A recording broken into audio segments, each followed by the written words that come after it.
Hello, everyone.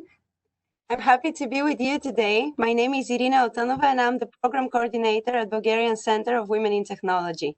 I'm also today's host of our third SHEleader digital webinar that is on the topic of digital art.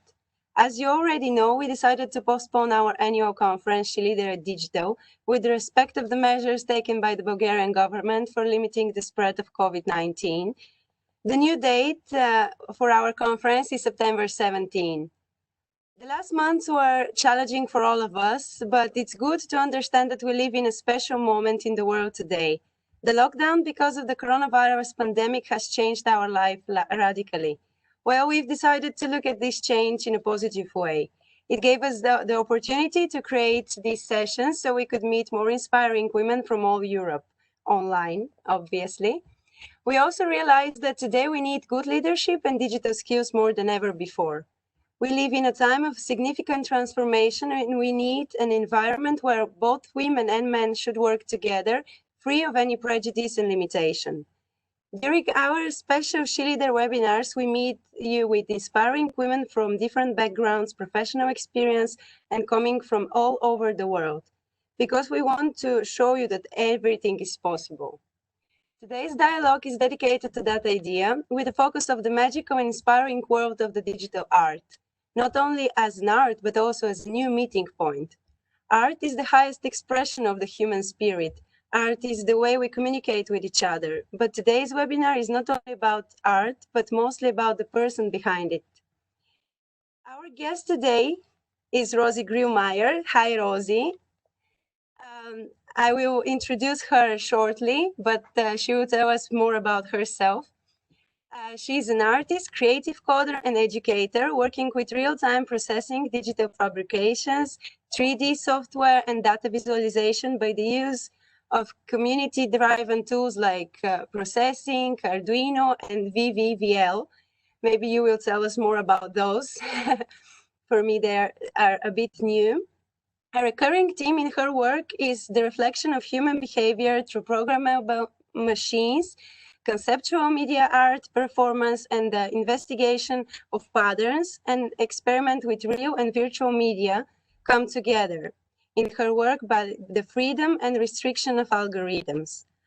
Rosi artworks has been exhibited at Ars Electronica Museum, Festival in Austria, TEDx Tehran, and Media Lab in Spain. She was involved in the organization of digital art events like Ars Electronica Festival, Node Forum of Digital Arts in Frankfurt, and she holds a master's degree from the Interface Culture Department at Art University at Linz. So Rosi, how are you today?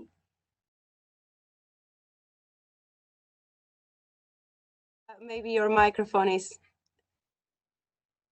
Now, does it work? Yeah. Great. Yeah, thank you for the introduction. Wow. It was a long text that I sent you over before the Corona quarantine started. Okay, so my first question for you is that the world is changing now. We have been forced to change our everyday life, closing ourselves at home, working remotely. I suppose some of those things are not new for you, because as a digital artist, you spend a lot of time at your computer with your programs and codes. Have you experienced significant changes in your everyday life and work after the outbreak of COVID-19? Changes definitely, yes, because as an artist too, and also an educator, I'm often holding workshops, which unfortunately were all cancelled for the next 2 months. So the first one was, oh shit, what should I do now? And now I'm home since 2 months, and I realized that it's actually something good that's happening to me, because I have a lot more time to reflect and make my independent definitions of what I'm doing. And I also realized that those events that are really necessary to happen, they still happen.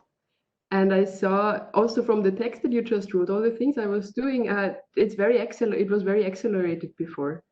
And yeah, now it's more the time not to go out and talk so much, but more going inside and finding new ideas. And So that's the thing that I really appreciate about this, is that, yeah, only the things that we need to happen. What I'm missing though is that we are all a bit separated from each other. So all the concerts, the festivals, the places where you meet and where you can get inspired or form a collective new idea. This is definitely missing for me right now. Yeah. And the second part of your question was about being in front of the computer as a digital artist. Yeah. Well, I know my computer very well. We have a very good everyday relationship. Still, at some point, the computer turned into a tool for me, and I am much more engaging with the topics I'm interested in. So, for example, if I'm doing a research on a process in nature or on a process in the city that I live, I go back to my computer to use it as a tool to create the output then, like a painter would use a brush, for example. And this, especially now it's in spring, it's quite hard for me to sit in front of the computer all day. So I structure the day into during the day being active to get the inputs, and then in the evening I can sit and transform them. A bit of that I will show you later what you can imagine by that. Yeah. Perfect. Okay, in times like this, we have more time with ourselves, as you already mentioned. And in my opinion, we need art and culture more than ever before. For example, I visited various exhibitions and cultural events online. Some of the greatest museums are free now for visiting online, such as the Metropolitan Museum of Art in New York, the Louvre, and Museo del Prado, also the British Museum in London. Do you think that those specific circumstances could make people more interested in art, more passionate about it? Yeah. Well, I want to distinguish the question into two parts. The second part is the one that I'm very interested in. Do people get more interested in arts? I think yes, in that the beginning, that connecting to yourself and thinking what is art for you, and having more time to read or go out and also think what do you really want to do and what are you working for every day. And the other aspect about the online, how the online art or the art is provided, I think it's more a very good place to see which forms evolve by the restrictions that we are having right now, like which fields are more explored now, or how do alternative ways of communication in art, how might they look like? So, but still, I think we shouldn't forget. I mean, it's opening these opportunities, but still, it's a crisis. So it's many artists are restricted from what they are normally doing or from the audience that they are having. So, in terms of going to a museum online, that's for me a big question in digital art in the digital space, or I haptically interact, or I am with another person in front of a piece of art and I talk to this other person and we engage in it, and by that actually the art happens. That's something that you could do in the digital space if you use the right tools and if you have the right audience, no? But otherwise, it's more like looking at the catalog, maybe, that you could also go through page by page. Yeah, absolutely. I agree with you, because art is an experience and you can't change it with like a dialogue. Looking at the pictures is not the same, but still it's something that we can get inspired. And I want to ask you, you're a professional in the digital art and you're a woman. Do you face any specific problems with this? I mean, is this field still male dominated or it's gender neutral? Do you think we need to encourage also more women to be part of the digital art industry? The encouraging part is very important. That's also something why I became an educator, to just show that it's possible and it's not that hard to jump over the stereotypes that going into technology and learning programming and understanding the world via math, for example, is something that we are all connected to like nature. And somehow we established this weird power structures that some are seem more able to do that than others. So I see that definitely as a problem. I see that as a problem in society and power structures, as I already said. But when it comes to art itself and being an artist, I think that's like in every field that you can gain excellence in what you're doing or anything that you're passionate about, that on this level, I wouldn't see any difference. So, and that's also why when I was thinking about who is inspiring for me, I have to say to my mind, there are more men coming than women because there are just more of them out there. And why is that? Because I think that they have more, it's more easy for them to start on a level already where you say, I can do what I want and I live up to this full potential.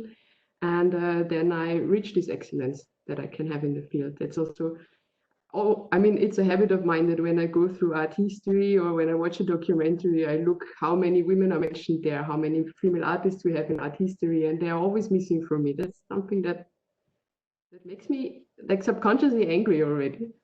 But also I see that, okay, but it's possible if you have the right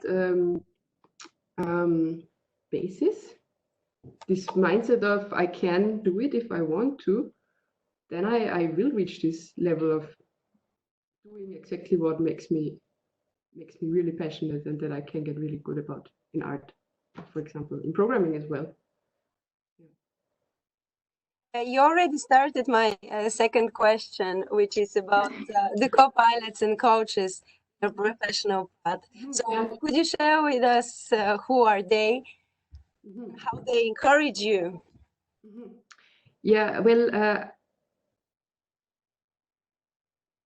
hello, am I still in? I don't see. Yes, because did you hear me? Okay, great. This online conference. Yeah, who is inspiring for me? I mean, first of all, I tell you shortly a bit how I got started. When I was 18, I decided to start digital arts, study at university and also study programming at the local computer science university. And there it was not a very community spirit. Learning computer science or learning programming was something that you would be trained for the market to develop softwares afterwards and to then have a secure job. It was super weird that I was there to join it with art. And it took a few years until I found my community where I really knew that's why I'm doing it. Which was a bunch of creative nerds in Germany. They are forming the Node Festival. And they are not only programmers and artists, they are also developing their own tools. The main tool is the one that you mentioned already. It's called vvvv. It's a software that many artists and programmers use. So it's like the festival is called Node. It's like where it comes together. Yeah. So being part of this community is super inspiring for me because it's this open culture of sharing. When somebody did a project, they would open source the code for the others so that they could also join in and then develop it further. And I think this is in programming or in like this sharing and letting each other and growing by each other is super, super important. So Nice. yeah, so that's this community aspect that I cannot stop mentioning it enough because I see that also when it comes to leadership or coming up on the market, I think it's important to nurture each other, to have an alive field of different components of different groups. Also, if you would call it competition on the market, it's a bit like a woodworks. The trees in a wood, they know kind of where the water comes from, and they know, and all the trees, as soon as one tree doesn't have enough place for the roots, it can send kind of signals to the others that it needs more water, and then there is a kind of regulation going on naturally that would give this tree more water, so that the whole forest can grow by that. And this is also how I see it. For example, when it was who is inspiring me, and then I thought, okay, all the other artists are so cool. I want to mention them because we're always helping each other and inspiring each other too. That's really nice. And about what you said about the nature, it's also really inspiring for me too. And during this pandemic, actually, we are really realized how much we miss the nature, going outside and get inspired from the sea, from the forest, to observe the nature. And as you mentioned now, and also in your previous interview with us, you're inspired. Your art is inspired by the nature. And you like to observe the fungus, the bacteria, and stuff like this. Can you tell us more about this? And would you share with us some of your pieces so we can understand better what it is about? Okay, so now we are in the introduction of that I prepared some pictures for that I want to show. Okay, so let me get started. I'm sharing my screen with you. Okay, so can you see my screen? Yes, Okay. it's your screen. Good. Okay, cool. So I want to start with a very simple example. This is just a little in processing, which is another software that I use. You see, it's like a rotating circle that is very easily made with an algorithm. You give it these things like rotation, scaling, how it's rotated towards the camera. You can make it move, and this phase I would call the phase of ideas. For me, the virtual space, the digital space, is very related to ideas. So how do I structure information in my mind? How do processes look like? Which processes am I interested in?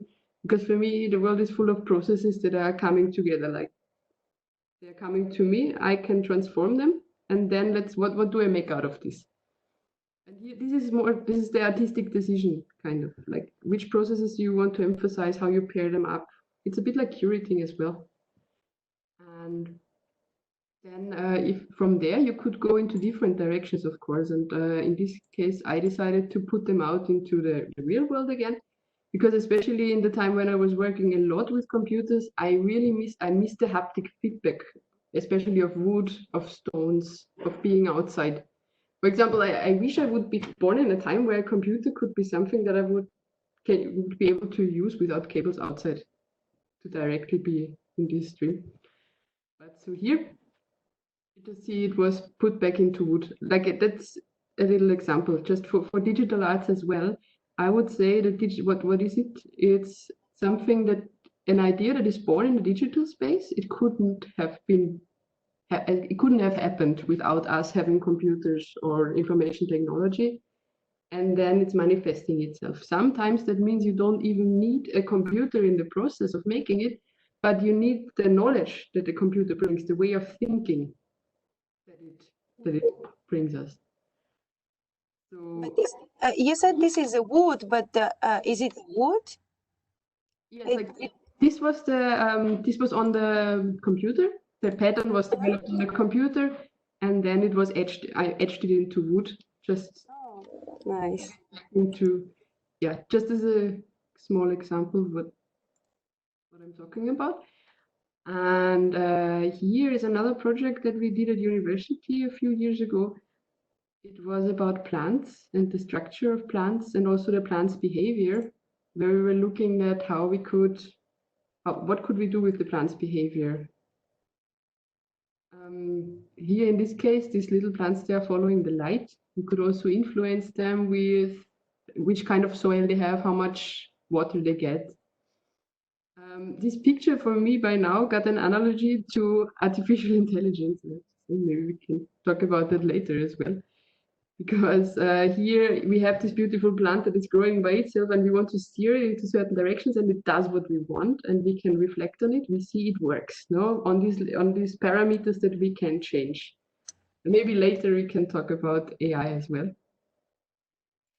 So, and here there are just some more examples of these geometrical patterns, because for me, nature and math are basically the same thing. So these are just computer-generated patterns where there is one formula fed in. I wish that math would be taught in high schools like this. Yeah, me too. Yeah, that would be one formula, and then you could experiment and see it grow on your computer. For example, this is a particle system that was for a classical concert last year, where the particles, there was a physics system behind them that would throw them up and down, yeah, like visuals for a concert. And here we have, yeah, this is again the beauty of math that I really fell for. It's simplicity and still, yeah, you can get lost in it, and it's following simple rules, which is amazing. The more simple, the better. Yeah. This is not mine, by the way. It's just reprogrammed. It's one example that I found online. The next one, though, was a study on fluids, how fluids behave. So there is also a formula, of course, how a fluid would behave in the water, or in how the wind particles in the wind would look like. And this one was a trial to use this equation of fluids to make a visual effect. Here again, I want to reference my vvvv community, because somebody else made this flow, like analyzed it mathematically, and then I could use it and make this visual out of it. So it's like a project that is growing and has different branches. And this is one more, which is one of the examples that I use when I teach generative design. It's also from the vvvv community. And this is a noise or randomness, we would say, is, yeah, what is random? Everything is completely random, and you wouldn't think that you could calculate randomness. In this case, they are moving a bit, and then they are always coming back into the same point. So at every point when you would stop it, it would look exactly random, but in the movement, you see how the movement, the process that is in there, that is hidden in there, the movement makes it visible. So, what I see of your works, and we talked before in a private conversation, that you are really intrigued by behaviors. Obviously, the behaviors of the plants, behaviors of the fluids, and also you now are making some researches by your own for the behavior of human, and how the machine and the human brain can interact with each other. Maybe you can share also about this with us later. Yeah, I think that it came up on me because sure. Yeah, because we were also talking about language, no? I wanted to go back to that as well. Yeah, so there's one more part, the digital fabrication, which is the other tool I really like to use, is Rhino. It's 3D software. And again, simple algorithms, and then how can you put them into 3D? How can you manifest them again in the world? This one is a super nice glitch of my 3D printer. It was just not right calibrated, and then suddenly you get these really weird glitches in the real world that you normally know maybe from a corrupt file on the computer. So here, this pattern, it's fading out. So again, there is this really nice overlap of digital and real space, and digital and real production. That often happens also by accident. And yeah, now this picture I was using for artificial worlds. It's actually, I took a picture of a screen of a video game that should be as realistic as possible. So it's like a rendering of a scene. The game is called The Vanishing of Ethan Carter. I think it was in 2014 that it came out, and there is this perfect mimic. They got really famous for mimicking this world perfectly. You could even zoom in and see the little stones on the ground. And I thought I would even like to take a walk there instead of the real outside, because it's so nicely made. And then I also thought that where does this reproduction of reality stop? Because we had it once already, or several times, when media was developed, when, for example, like around 150 years ago, when painters tried to be as naturalistic as possible and so close to the actual form, that suddenly it was something new, that somebody made something abstract, no? Then yes. an image, for example. Yeah, and so now, okay, we know we can recreate this artificially very well. It looks super real, and we can immerse ourselves in it. We can take the virtual reality classes, for example.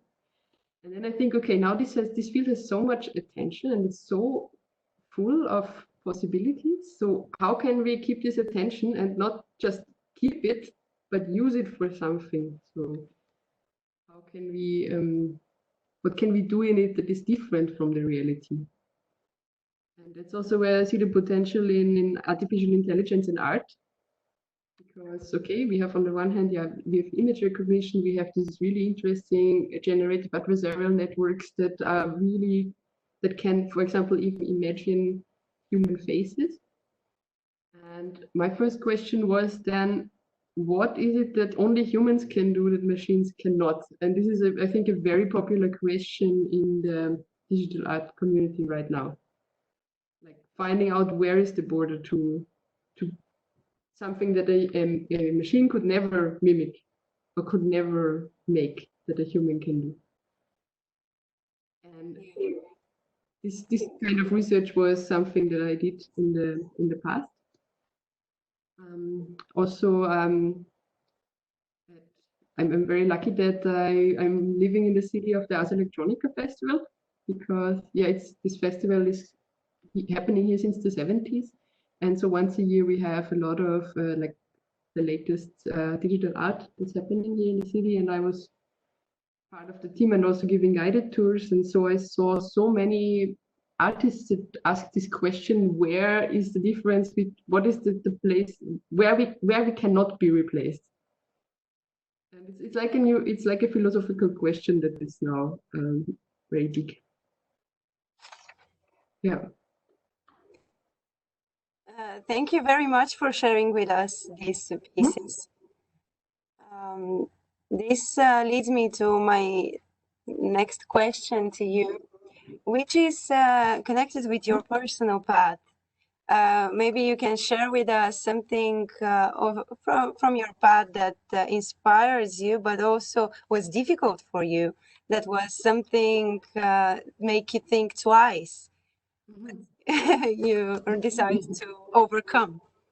Yes, I can share something very recent that, as I already said, I had a lot of time to think, and I thought, yeah, so much time during this being home, so many things too that I can finally research.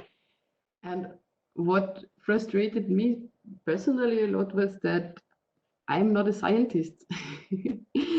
And of course, I mean, I always try to learn about art or about mathematics, for example, or learn about biology, or learn about how AI is used in bioinformatics. And I think that I can only make art if I understood this topic very well before. And but this is when I lately realized I have to remind myself that I'm not doing the job of a mathematician, I'm doing the job of the artist. So at some point there should be this, okay, this is what I have, this is the release, so at the moment. In art school, I also learned that every project should be finished at any moment. So if you make a little drawing, and maybe in 1 month it could be the best painting with all those details ever, but it should be able to be finished at any moment. And if I now spend 2 months learning, I don't know, analysis in mathematics or some new programming language because everybody is using it, then I would never get back to this stage of release. So I should be close to the stage of being able to release something. I think it's also a training in being humble towards yeah, having these big topics like nature or the mind and science. Yeah. So that sometimes it's overcoming me, and then nothing is, I cannot do anything anymore. Yes, we talked today also about the languages, Yeah. which is connected with the languages.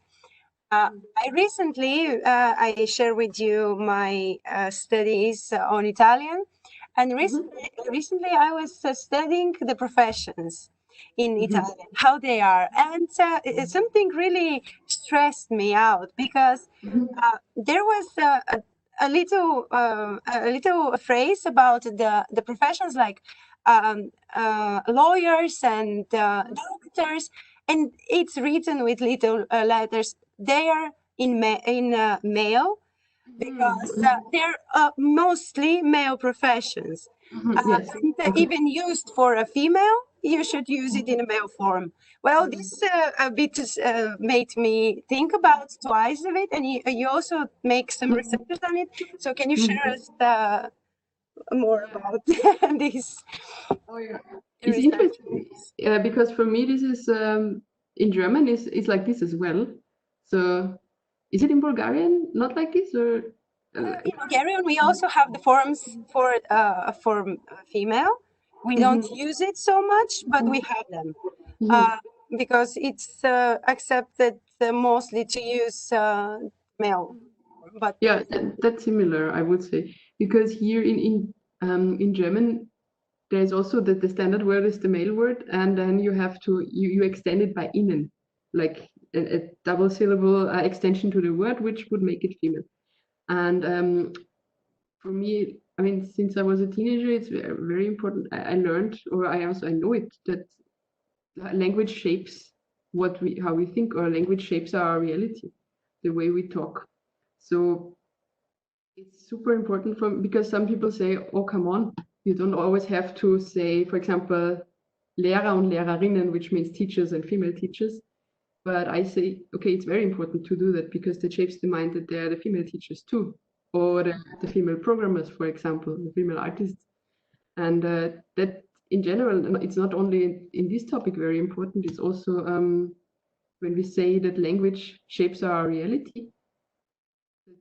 That's extending to how we see the whole world through our language and how it changes. For example, now that I speak English, which is not my mother tongue, I have a kind of different approach to things because I was trained in when I use English, for example, maybe in a professional setting or at school or at university in a presentation. So the way I express myself is different because this is how I got surrounded by the language. So the more we train ourselves on these details, the better it becomes that we can imagine it even better. And I also read a study that sometimes if people are thinking really much in stereotypes, for example, there is no female woodworker in their mindset, or then it's even like if you then talk about female woodworkers instead of the male ones, then it would even hurt something in the brain, or it's like an angry, like, what are you saying? This is the first reaction because it's so unfamiliar to me. And maybe this is also for anything that would lead towards a more inclusive society that we don't have yet, that first these stereotypes with this like sometimes subconscious angry reaction need to be broken by repetitively like bringing it into the reality of the people by talking about it. Yeah. And talking about this, do you think that there are gender biases in your field, in the digital art field? In the digital art field, yes. Again, if I talk about the structure, how the festivals work, how the then I would say yes, because it's not only it's the whole structure. Also, I think it's similar as in the music. When the team of a music festival is mainly male, then the acts might also be selected more in that way. Like if the team is more inclusive or more open, or let's also say just giving more focus on it, then it's definitely possible to have like a 50-50 or even a wide range of different people that are participating, but it's some extra effort. For example, I noticed it from Ars Electronica Festival that until a few years ago, the jury was also it was not completely balanced. And also the pieces that were selected were very, like male artists won the main prize. And now, since 5 years, there is this initiative to say, okay, we do the extra effort because also, for example, the submissions are not there. If there are 80% of the artworks submitted by male artists, it's also hard to find like outstanding works in the 20% that are not by male artists. Yeah, so it's I think it's a structural problem that affects all layers of this digital art production or this digital art field that we should include into the process of gradually getting better and getting more inclusive in it.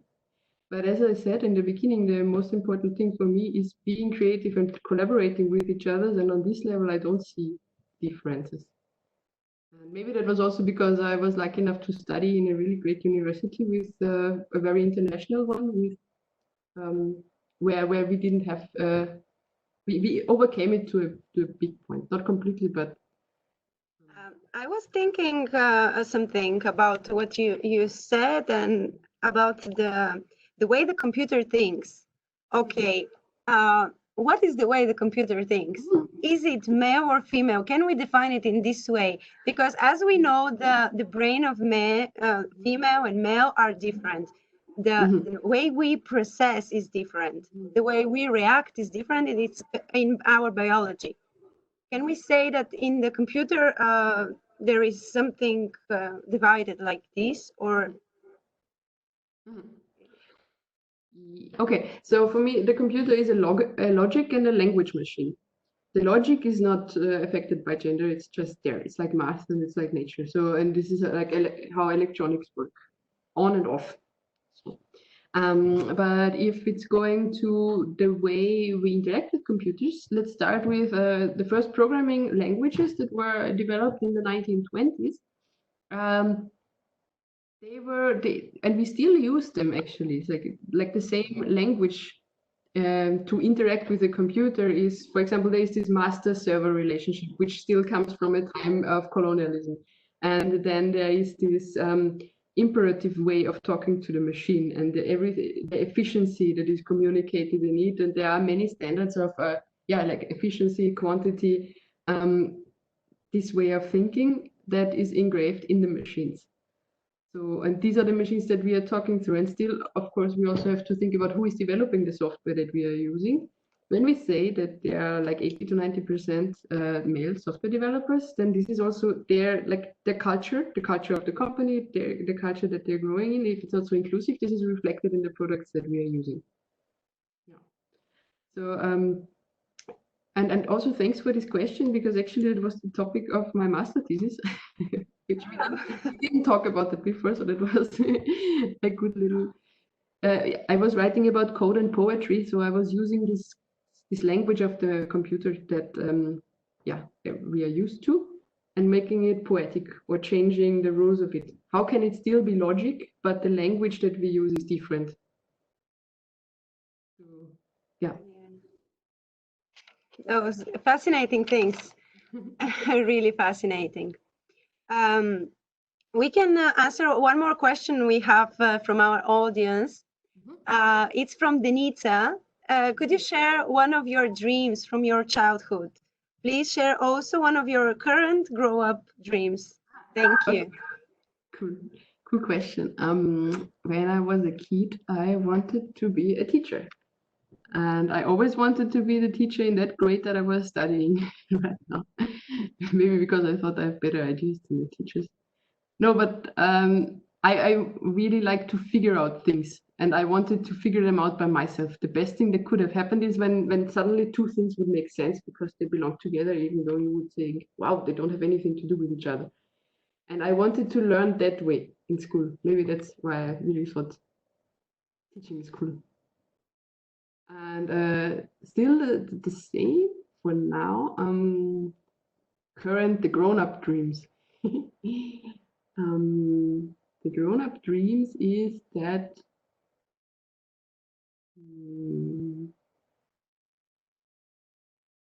well, it's hard to phrase it, because I have to say I'm very lucky that I'm in this position, that I'm doing that I'm doing art, and I do my research and I question myself. I have a lot of friends in the field to exchange with them.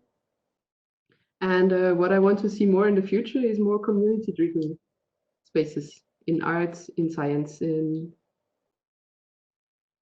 like this open and exchange atmosphere. So if I can work towards that, that would make me happy.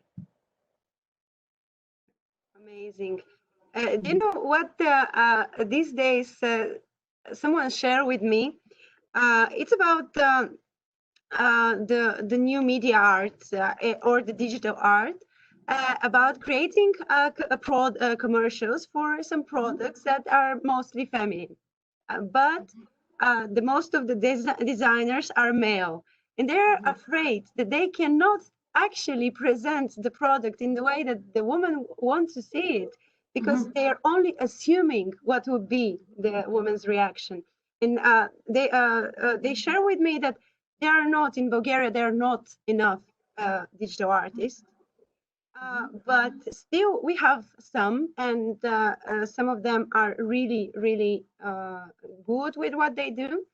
And do you remember something that you saw, or do you have any knowledge about Bulgarian art, digital art, and some artists maybe?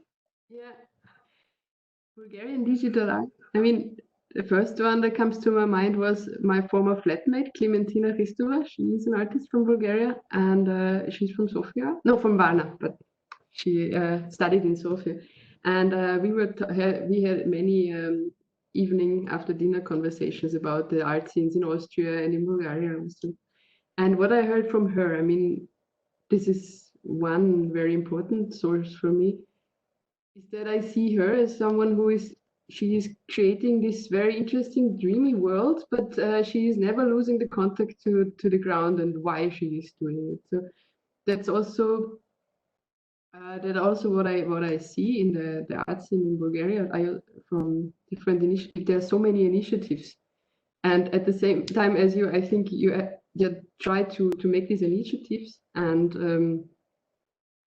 get the funding for it and do all the bureaucracy. Then there is a pandemic coming in, like for your organization, for example, and then still being able to do this very dreamlike, eerie, new, otherworldly art.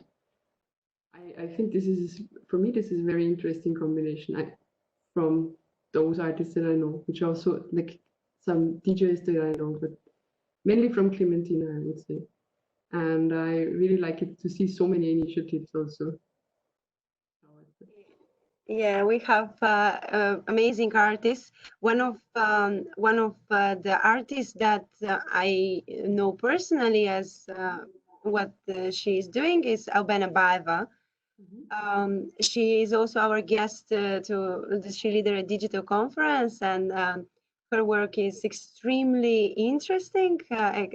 She combines also her personal view about perspectives and stuff like this. I can send you some stuff about our Bulgarian artists, so we can know more. You can know more about them. And would you like to share with our audience something else, something to motivate them to be part of the digital world, to get to know more of it? Yeah, I mean, what I would also say in my courses, especially to the beginners, is first, it's not such a big step, or maybe some are frightened of entering this field of programming or technology, that maybe they were not used to that, but actually it's a small step, that it's not so far away as you think. And for me, also working as a coder or a digital artist is so much about creating like simulations, for example, how the world could be, how we could imagine this process, how could we visualize this better, how the wind looks like, how, I don't know, how we interact with each other, how a translation, how a thought looks like. So it's actually a very abstract space, and it's not only sitting in front of the computer, as I said already, it's about learning how to see things as processes and behaviors. When I learned programming, it was for me as I suddenly understood a new language, as if I suddenly speak the language of, I don't know, the ticket automat on the street. Sounds a bit stupid, but it's an extra knowledge, another way of seeing the world, as language is shaping our reality. So this is if you're interested in it. I totally forgot. I don't know if we still have time. I wanted to show you this tool that I'm using. Yeah, we have 10 minutes, so it's good. You can see it. Cool, because that was, I share my screen once more with you. Just so you also have a bit of an idea of what I'm talking about. This is a programming language that I'm using. You see on the right side the output. Like this is the rendering window. And on the left side, you see the code. Maybe it looks a bit different than code as you imagine it. Like it's not in lines, written in lines. It's all these fields that are connected with each other. You see maybe similar words that you know, like mouse, for example.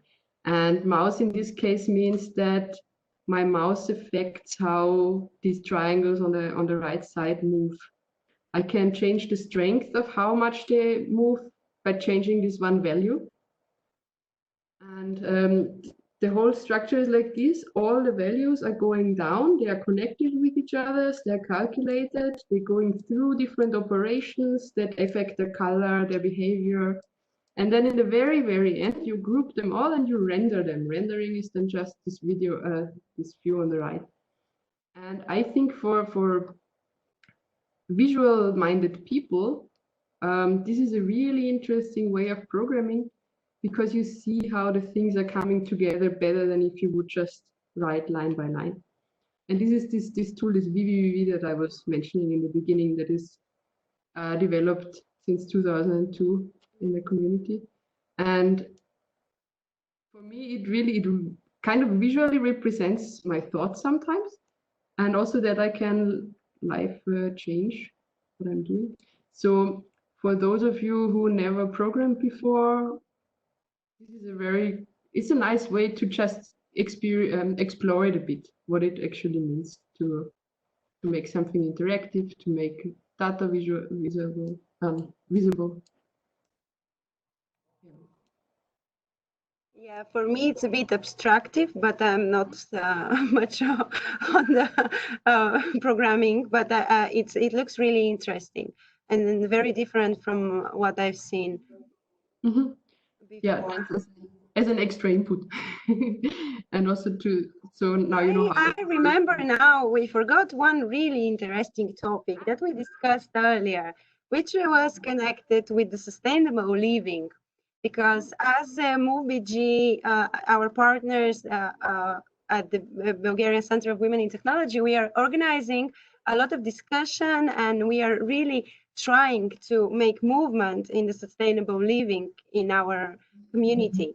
And we discussed with you previously that you're also really into the green idea, and you also refuse to travel with the airplane to reduce the carbon. And what you can say about that before our time goes? What can I say? I feel responsible for the environment, and I feel, and there is a very inspiring person from Austria. She was a social activist. She says, what can you change in your immediate environment? You cannot change the whole world, but what in your immediate environment can you do that wouldn't affect you too much, that would even maybe make you happy if you could contribute in that way? And yeah, and do it in that extent that you feel comfortable with as well. And that's how me and my partner, we slowly restructured our lives into less air traffic, more train, eating meat once a week. Things that we think, can we contribute in that way? Does it make our, I don't know, our life quality less, or maybe even better? So yeah, because I think there is this thing about, the state should change something. It's not my possibility, but then I think, okay, I'm a member of this society. So where would I start with? Not by myself. That's one. So thank you very much for this answer, and thank you very much for spending your time with us. And I want to share something for all of us is important to work on this, to engage more women in the work field, to give them power, to give them strength, and to educate better, to be a more to have a bigger self-esteem, so we can fight for our positions and to speak loud, so we could be heard. This is one of the things. And the second thing that we also can do is to live sustainable, and to understand that everyday choice is our choice for a long time ahead of us. So thank you very much, Rosie, and thank you very much, all of you, for this amazing conversation.